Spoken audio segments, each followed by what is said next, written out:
Hello बच्चों, आज हम जानेंगे हिंदी व्याकरण से क्लास 8 का अध्याय 2 जिसका शीर्षक है वर्ण विचार। बच्चों, यहाँ जानेंगे कि वर्ण किसे कहते हैं। वर्ण मतलब अक्षर। वर्ण मौखिक भाषा की मूल ध्वनियों को व्यक्त करने वाले चिन्हों को वर्ण कहते हैं। मौखिक भाषा क्या हुआ? जो भाषा हम मुंह से बोलते हैं उसको हम मौखिक भाषा कहते हैं। तो उसकी मूल ध्वनियों को व्यक्त करने वाले चिन्हों को वर्ण कहते हैं। जो भाषा हम बोलते हैं उसको हम लिखते भी हैं तो उस चिन्हों को हम वर्ण कहते हैं।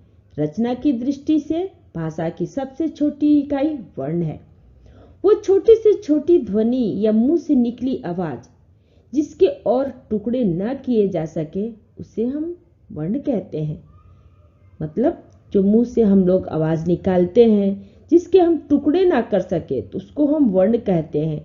जिस रूप में हम वर्ण को लिख देते हैं वो अक्षर हो जाता है, जैसे अ, उ, ए, ग, झ, ढ, प, व इत्यादि।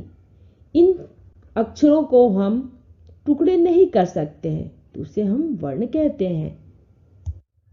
बच्चों, अब जानेंगे कि वर्णमाला किसे कहते हैं। तो वर्णों के समूह को हम वर्णमाला कहते हैं। हिंदी में 52 वर्ण हैं जिनका प्रयोग देवनागरी लिपि में किया जाता है। अब जानेंगे हिंदी वर्णमाला कौन कौन से हैं। तो हिंदी वर्णमाला पहला है अ, आ, ई, बड़े ई, उ, बड़ा उ, ए, ओ, औ, री, सी। ये टोटल हुए 11। सेकेंड में है अन, अ, ये हुए 2। 3 है क, ख, ग, घ, अंग, च, छ, ज, झ, ञ, ट, ठ, ड, ढ, अण, त, थ, द, ध, न, प, फ, ब, भ, म, य, र, ल, व, श, ह। ये टोटल हुए 33।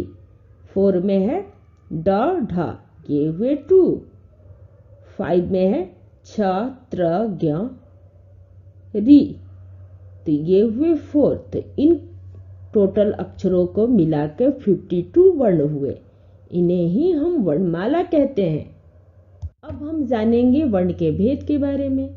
वर्ण यानी अक्षर उच्चारण और प्रयोग के आधार पर हिंदी वर्णमाला के वर्गों को 2 वर्गों में बांटा गया है। यानी वर्ण के 2 भेद होते हैं। पहला है स्वर, सेकंड है व्यंजन। तो स्वर किसे कहते हैं? तो जिन वर्णों का उच्चारण स्वतंत्र रूप से किया जाता है, मतलब जिन अक्षरों को उच्चारण स्वतंत्र रूप से बिना किसी अक्षर के स्वतंत्र रूप से किया जाता है उन्हें हम स्वर कहते हैं। तो हिंदी वर्णमाला के स्वर ये हैं अ, आ, ई, बड़े ई, उ, बड़ा उ, री, सी, ए, ओ, औ। अब हम जानेंगे व्यंजन किसे कहते हैं। तो व्यंजन जिन वर्णों का उच्चारण स्वर के साथ किया जाता है उन्हें हम व्यंजन कहते हैं। व्यंजन जैसे क, ख, ग, घ, च, छ, ज। इन सभी अक्षरों का उच्चारण जैसे क प्लस अ बराबर क, तो इन सभी अक्षरों का उच्चारण स्वर के साथ होता है तो उसे हम व्यंजन कहते हैं। देवनागरी वर्णमाला में अंग अ को स्वरों के साथ लिखा जाता है, पर वास्तव में अंग अनुस्वर है और अ विसर्ग व्यंजन है। स्वर उच्चारण के बाद ही इनका उच्चारण संभव होता है। जैसे एग्जाम्पल है संस्कार, इंगित, अतः, प्रातः आदि। विसर्ग का प्रयोग हिंदी में प्रचलित संस्कृत शब्दों में ही प्रायः होता है। अब हम जानेंगे स्वर के भेद के बारे में। तो मुख्य रूप से स्वर 2 प्रकार के होते हैं। क है ह्रीश्वर, ख है दीर्घस्वर।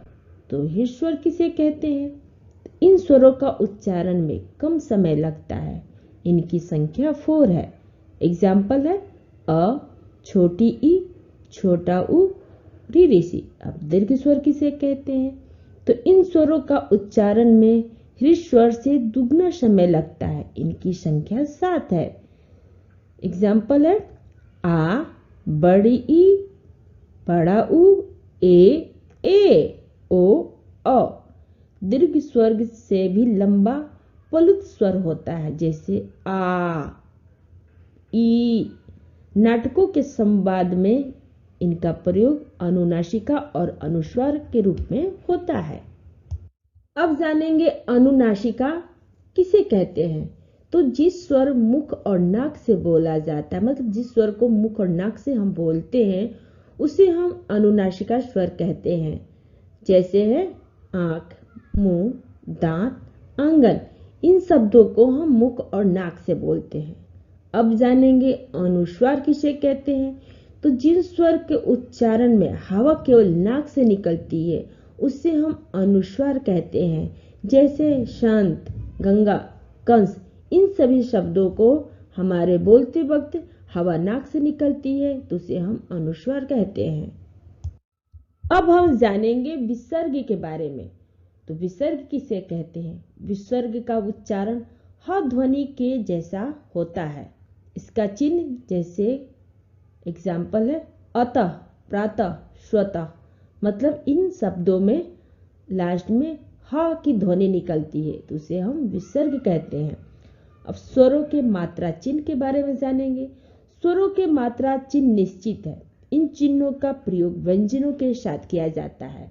व्यंजन स्वयं में आधे होते हैं। इनके साथ स्वर लगने से ही ये पूर्ण होते हैं। इनका उच्चारण स्वरों की सहायता से ही किया जाता है। इनके साथ स्वर मात्रा के रूप में प्रयुक्त होते हैं।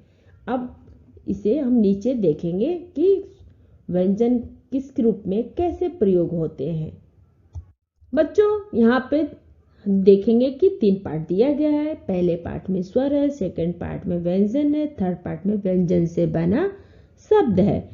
तो व्यंजन बिना स्वर के मदद से नहीं बनता है, तो सेकंड पार्ट में व्यंजन को स्वर के मदद से बनाया गया शब्द है। तो उसी तरह हम यहाँ जानेंगे कि स्वर अ है, तो इससे व्यंजन क प्लस अ बराबर क बनता है, तो इससे एग्जाम्पल शब्द है कलम। उसी तरह से हम सभी पार्ट में कि सभी स्वरों से किस तरह से व्यंजन बनते हैं और किस तरह से उनके एग्जाम्पल शब्द है, उसे यहाँ हम जानेंगे। तो स्वर है आ, व्यंजन है का, तो इससे बनता हुआ शब्द है काला चारा। स्वर है आ, व्यंजन है का, इससे शब्द है कॉलेज और डॉक्टर। स्वर है छोटी ई, तो इससे व्यंजन है की, तो इससे बनता शब्द है किस गिर।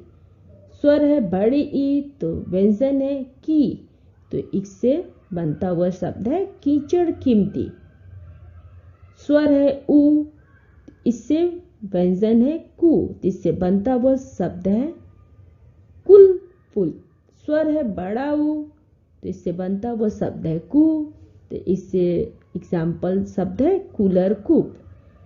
स्वर है ऋषि, तो इससे व्यंजन बनता है क्री, तो इससे एग्जाम्पल शब्द है कृपया गृह। स्वर है एव, इससे व्यंजन बनता है के, एग्जाम्पल शब्द है केला केरल।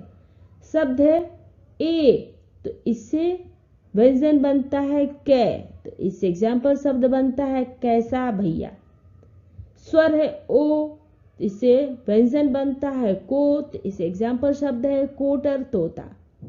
स्वर है ओ, तो इससे एग्जाम्पल शब्द मतलब पहले तो व्यंजन बनता है कौ, एग्जाम्पल शब्द है कौन चौड़ा। अब हम जानेंगे व्यंजन के बारे में। तो जिन वर्णों का उच्चारण स्वरों की सहायता के बिना नहीं किया जा सकता, उन्हें हम व्यंजन कहते हैं। इनके उच्चारण में मुंह की हवा कंठ, जीभ, दांत, होंठ आदि के साथ बाहर आती है। अब जानेंगे व्यंजन के भेद। तो व्यंजन के मुख्यतः 3 भेद होते हैं, मतलब व्यंजन 3 प्रकार के होते हैं। पहला है स्पर्श व्यंजन। तो इनका उच्चारण करते समय जीभ मुख से विभिन्न स्थानों का स्पर्श करती है। इनकी संख्या 25 है। जैसे क वर्ग से है क ख ग घ अंग, च वर्ग से है च छ ज इय, ट वर्ग से है ट ठ ड ढ अण, त वर्ग से है त थ द ध न, प वर्ग से है प फ ब भ म। सेकंड है अंतस्थ व्यंजन। अंतस्थ व्यंजन, इनका उच्चारण स्वर और व्यंजन के मध्य का सा लगता है, अतः इन्हें अंतस्थ व्यंजन कहते हैं। इनकी संख्या 4 है, जैसे य, र, ल, व। थर्ड है उष्म व्यंजन। उष्म व्यंजन, इनके उच्चारण में वायु के रगड़ खाने से एक प्रकार की उष्मा यानी गर्मी सी पैदा होती है, अतः उन्हें हम उष्म व्यंजन कहते हैं। इनकी संख्या 4 है, जैसे स, श, श, ह। विशेष जब किसी व्यंजन में अ की ध्वनि नहीं मिली होती है तो उसके नीचे एक तिरछी रेखा खींची जाती है, जिसे हल या हलंत कहते हैं, जैसे क, म आदि। अब जानेंगे हम संयुक्त व्यंजन के बारे में। संयुक्त व्यंजन, जब किसी शब्द के दो या दो से अधिक व्यंजनों के बीच में कोई स्वर ध्वनि ना हो, तब ये आपस में जुड़कर उच्चारित होते हैं और लिखते समय उन्हें मिलकर लिखा जाता है। जैसे हम इस तरह से लिखते हैं, क है रक्त, तो इसका संयुक्त व्यंजन है कक्त। ख सेकंड है ख, इससे शब्द बनता है सत्य, तो इसका संयुक्त व्यंजन है त्य। इस प्रकार स्वर सहित रहित व्यंजनों के मेल को संयुक्त व्यंजन कहते हैं। मतलब स्वर के रहित व्यंजनों के मेल को हम संयुक्त व्यंजन कहते हैं। हिंदी में कुछ ऐसे भी संयुक्त व्यंजन है जो लिखाई में बिल्कुल नया रूप धारण कर लेते हैं। जैसे है संयुक्त व्यंजन है क प्लस स बराबर छ, इससे एग्जाम्पल शब्द बनता है कच्छ अक्षर। सेकेंड है ज प्लस इया, इससे बराबर ज्ञान, इससे एग्जाम्पल शब्द बनता है यज्ञ ज्ञान।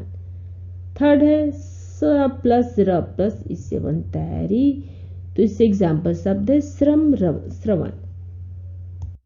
अब बच्चों हम जानेंगे वर्णों के उच्चारण स्थान यानी अक्षरों का उच्चारण स्थान। तो वर्णों का उच्चारण वाक्य यंत्र की सहायता से होता है। मुख के यानी मुंह के जिस भाग से जो वर्ण बोला जाता है वही भाग उस वर्ण का उच्चारण स्थान कहलाता है।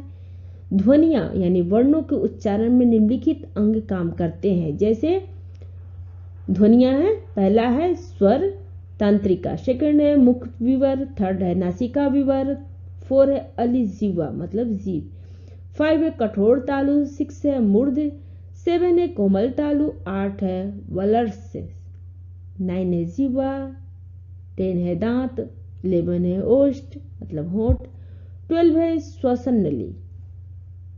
बच्चों अब हम जानेंगे किन किन अक्षरों के कौन कौन से उच्चारण स्थान है। जैसे यहाँ पे 3 पार्ट है, पहले पार्ट में उच्चारण स्थान है, सेकंड में वर्ण है, थर्ड में वर्ण का नाम है। तो उच्चारण स्थान कंठ है। कंठ से कौन सा वर्ण बनता है? तो अ, आ, क, ख, ग, घ, अंग, ह, तो वर्ण का नाम है कंठ है। उच्चारण स्थान तालु है, तो इससे कौन से वर्ण बनता है? तो इससे वर्ण बनता है ई, बड़ी ई, च, छ, ज, झ, इय, य, स, तो वर्ण का नाम है तालव्य।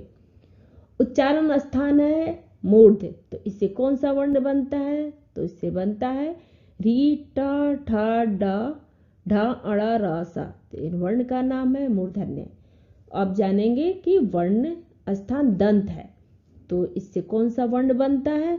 तो वर्ण बनता है त, थ, द, ध, न, ल, स, तो वर्ण का नाम है दंत्य। अब उच्चारण स्थान ओष्ठ है, तो ओष्ठ से कौन से वर्ण बनता है? उ, बड़ी उ, प, फ, ब, भ, म, तो वर्ण का नाम है ओष्ठ। अब जानेंगे उच्चारण स्थान नासिका है, तो इससे कौन से वर्ण बनता है? तो इससे वर्ण बनता है ड, इय, न, ण, म, अनुस्वार, इससे वर्ण का नाम बनता है नासिक्य। अब उच्चारण स्थान है कंठ तालु, तो इससे कौन सा वर्ण बनता है? इससे बनता है ए, तो वर्ण का नाम है कंठ तालव्य।